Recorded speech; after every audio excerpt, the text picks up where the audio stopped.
ये heart murmur का आगे का पार्ट क्या पढ़ाना है, ड्यूरेशन एंड कैरेक्टर। तो ड्यूरेशन क्या पे डिपेंड करता है, तो ड्यूरेशन डिपेंड करता है length of the time over which a pressure difference exist between the two chamber. मतलब कि ये जो ड्यूरेशन डिपेंड करता है दो चैम्बर के बीच में जो प्रेशर डिफरेंस हो रहा है और उसका जो टाइम लग रहा है, लेंथ ऑफ टाइम, उसको कहते हैं ड्यूरेशन। उतने समय को कहते हैं कि इतना ड्यूरेशन हुआ। और कौन से चैम्बर में, तो between two chamber of the heart, जैसे कि राइट और लेफ्ट वेंट्रिकुलर, वही लिखा हुआ है, या लेफ्ट वेंट्रिकुलर से एरोटा या राइट वेंट्रिकुलर से परमोली। समझ में आ गया। अब क्या कह रहा है, उसमें जो जितना समय लगता है प्रेशर डिफरेंस को पूरा करने में, उसी को कहते हैं ड्यूरेशन। ठीक है। अब क्या कह रहा है, अब प्रेशर डिफरेंस को पूरा कैसे करेगा, तो जैसे कि वेंट्रिकल में ज़्यादा है तो उससे वो एरोटा में जाएगा, या राइट में वेंट्रिकल में ज़्यादा है तो परमोली में जाएगा, या ऐसे ही। समझ गया। अब क्या कह रहा है, the magnitude and variability of this pressure difference coupled with the geometry and compliance of the involve channel. ये किस पे डिपेंड करता है, तो ये डिपेंड करता है एक तो ज्योमेट्री पे और दूसरा कॉम्प्लियंस में, कितना स्टिफनेस है। अगर ज़्यादा फाइब्रोटिक हो जाएगा तो वो कॉन्ट्रैक्ट कम करेगा ना, इसलिए कॉम्प्लियंस पे डिपेंड करता है। ठीक है। और वेलोसिटी ऑफ फ्लो पे, डिग्री ऑफ टर्बुलेंस पे, एंड फ्रीक्वेंसी पे, कॉन्फ़िगरेशन पे और इंटेंसिटी पे, इतना पे डिपेंड करता है कि वो क्या डिपेंड करता है, ड्यूरेशन कितना लगेगा। ठीक है। क्या है, diastolic murmur of chronic aortic regurgitation. Aortic regurgitation समझ गया ना, जब एरोटा है जिसमें जो बल्ब होता है उसका रिगर्गिटेशन होना, एरोटिक बल्ब का रिगर्गिटेशन होना, मतलब कि वो पूरी तरह क्लोज नहीं हो पाता है, ओपन रह जाता है, तो बैक फ्लो हो जाएगा। क्या रिगर्गिटेशन मतलब बैक फ्लो पूरी तरह क्लोज ना होना। ठीक है। तो इससे क्या होगा, ब्लोइंग हाई फ्रिक्वेंसी इवेंट होगा। ठीक है। कौन सा इफेक्ट होगा, ब्लोइंग वाला इफेक्ट होगा। लेकिन अगर स्टेनोसिस मतलब बंद हो जाएगा तो जा नहीं पाएगा। Indicate the left atrial left ventricle diastolic pressure gradient is low frequency event heard on as a rumbling sound. देखो, अगर आर्ट्रियर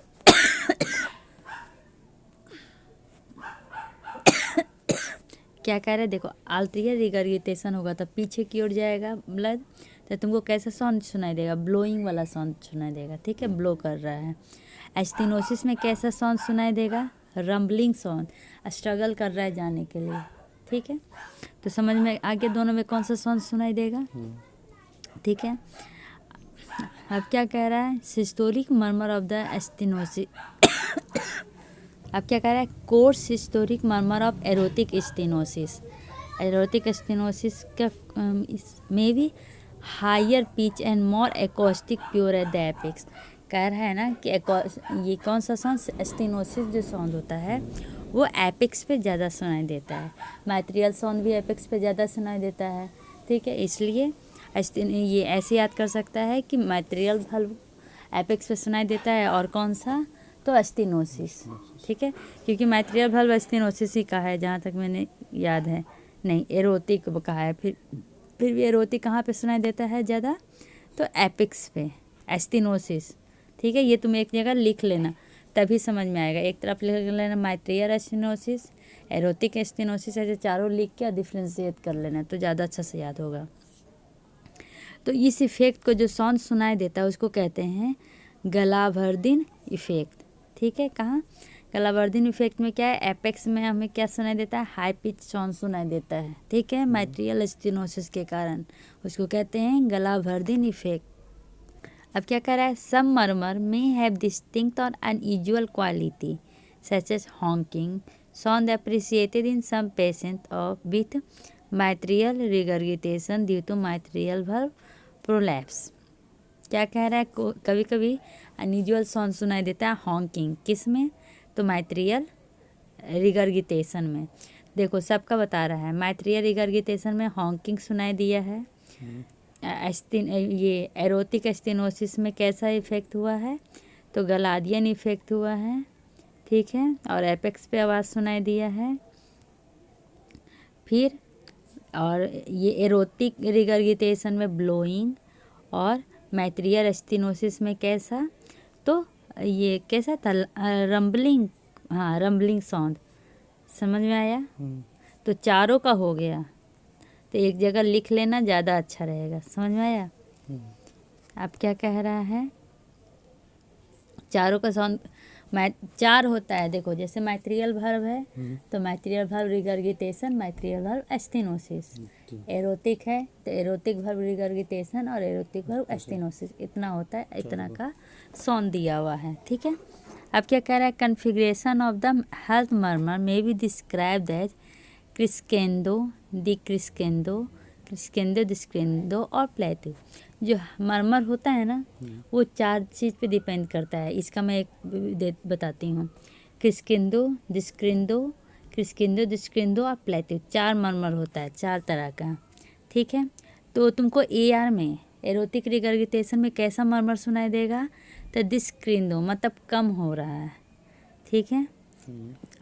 आल्ट्रियल स्टेनोसिस में कैसा सुनाई देगा, तो क्रिस्केंडो, डिस्क्रेंडो। कोड से तुमको याद करना पड़ेगा। मैट्रियल रिगर्गिटेशन में कैसा सुनाई देगा, तो प्लेटिव कन्फिग्रेशन। बस यही तुमको याद करना है कि किस में कौन सा सुनाई देता है, ठीक है। नहीं समझा? लिख लो MR, SR, sorry MR, MS, MR, MS, AR, AS लिख लो। और किस में कैसा कन्फिग्रेशन है, जैसे कि AR में कैसा है, दी क्रिस्केंडो, ठीक है। AS में कैसा है, क्रिस्केंडो, डिस्क्रेंडो। फिर MR में कैसा है, प्लेटिव, ठीक है। एक और बच गया MS। तो MS में MS, MR, AR क्या है? AR aortic regurgitation, AS aortic stenosis, MR mitral regurgitation, MS mitral stenosis. Mainly वही तो कह रही हूँ कि ये चारों लिख लो। रुको मैं ही लिख देती हूँ। देखो ये शॉर्ट फॉर्म में लिखा हुआ है, कन्फिग्रेशन ऑफ मरमर, ठीक है। तो जैसे कि क्रिस्केडो है तो किस में होता है, मैट्रियल स्टेनोसिस में होता है, ठीक है। डी क्रिस्केंडो क्या होता है, तो एरोटिक रिगर्गिटेशन में होता है, ठीक है। क्रिस्केंडो, डिस्केंडो किस में होता है, तो ये एरोटिक स्टेनोसिस में होता है। प्लेटिव किस में होता है, मैट्रियल रिगर्गिटेशन में होता है। देखो तो पहला स्टेनोसिस है, स्टेनोसिस मतलब रुकता है, ठीक है। तो आवाज़ लाउडर होगा, ठीक है। समझा? नहीं समझा? वो जाने का ट्राई करेगा लेकिन जाएगा नहीं, तो ज़्यादा प्रेशर ज़्यादा हो जाएगा ना, तो आवाज़ लाउडर होगा, इसलिए क्रिस्केंडो। क्रिस्केंडो मतलब लाउडर। डिस्केंडो, डिक्रीज क्रिंडो, ठीक है। इसमें सॉफ्टर होगा। कैसे, एरोटिक रिगर्गिटेशन मतलब जो एरोटा का ये वाल्व है वो ओपन है, ओपन है तो आराम से होते जाएगा, इसलिए सॉफ्ट आवाज़ रहेगा। क्रिस्केंडो, डिस्क्रेंडो पहले क्या हो रहा है, बढ़ रहा है फिर घट रहा है, ठीक है। क्रिस्केंडो में तब बढ़ना मरमर और डिस्केंडो में तब घटना। तो ये किस में होगा, एरोटिक स्टेनोसिस में, ठीक है। अब प्लेटिव, प्लेटिव में क्या होगा, मैट्रियल रिगर्गिटेशन में कौन सा होगा, प्लेटिव, ठीक है। तो अपना ये कोड से याद रखना, जैसे कि हम लोग याद किए थे ना, जैसे मैंने याद किया था कि MR से मिस्टर होता है ना, तो मिस्टर को क्या चाहिए, प्लेट चाहिए, ठीक है। या ये पोजीशन चाहिए, लड़का को तो पोजीशन चाहिए ना, तो MR को पोजीशन चाहिए, ठीक है। और MS से मिस को कहते हैं ना MS, तो मिस को क्या चाहिए, कांच की चूड़ियाँ चाहिए, ठीक है। या क्या हो सकता है, मिस हमेशा क्राई करते रहती है, CRY बाई क्राई, ये याद हो गया। अब बच्चे मिस्टर क्या कर, मिस्टर को क्या चाहिए, पोजीशन चाहिए या प्लेट चाहिए। मिस को क्या चाहिए, कांच की चूड़ियाँ, या हमेशा वो क्राई करते रहती है, ठीक है। अब क्या हो गया, AR और AS, ठीक है। AS को S कह सकते हैं। S में क्या है, तो कभी वो बढ़ता है कभी घटता है, मतलब S जो गधा है ना, गधा क्या होता है, कभी स्पीड में चलता है कभी धीरे चलता है। और AR से क्या हो जाएगा, एयर हमेशा सॉफ्ट चलता है, हमेशा डिक्रीज चलता है, ठीक है। अच्छा, ये हवा कम आ रहा है। हाँ ऐसे याद हो गया ये वाला, देखो इंटेंसिटी, टोटल कितने इंटेंसिटी हमें पढ़ना है, तो 6, ठीक है। मतलब ग्रेड हमें कितना पढ़ना है, तो 6 ग्रेड पढ़ना है, ठीक है। ये किसके द्वारा दिया गया है, तो फ्रीमैन एंड लेविन के द्वारा दिया गया है। समझ में आ गया। तो grade 1, grade 2, grade 3, grade 4, grade 5, grade 6।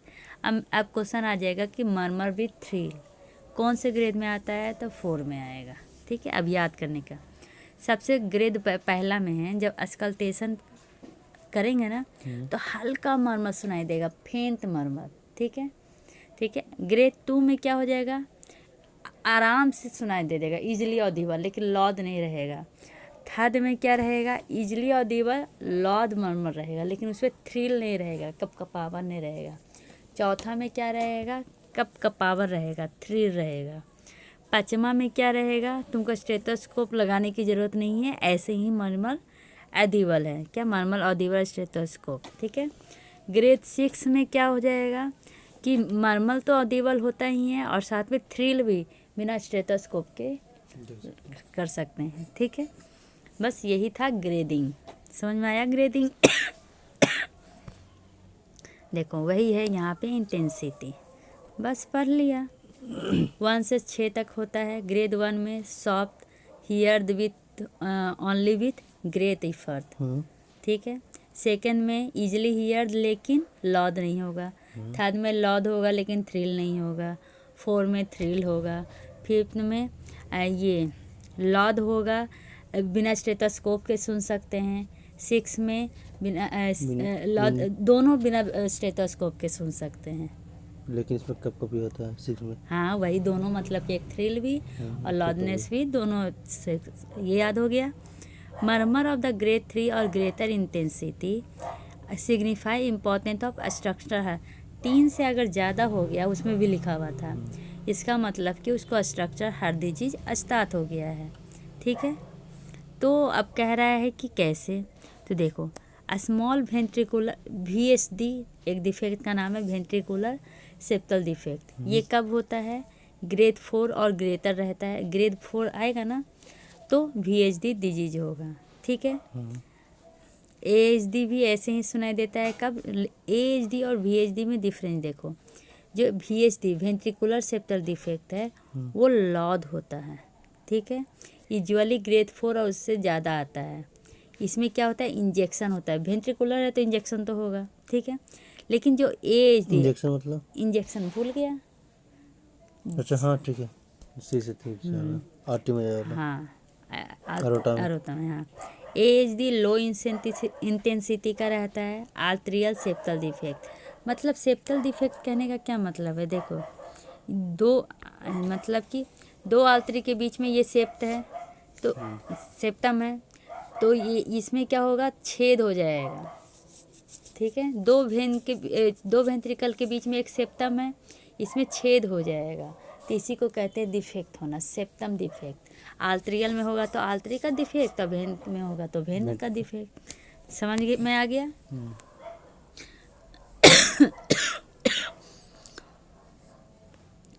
बस इतना ही इसमें पढ़ना है। लोकेशन है रेडिएशन, लोकेशन और रेडिएशन अगले वीडियो में पढ़ेंगे। तब तक के लिए बाय बाय, टेक केयर, से यू।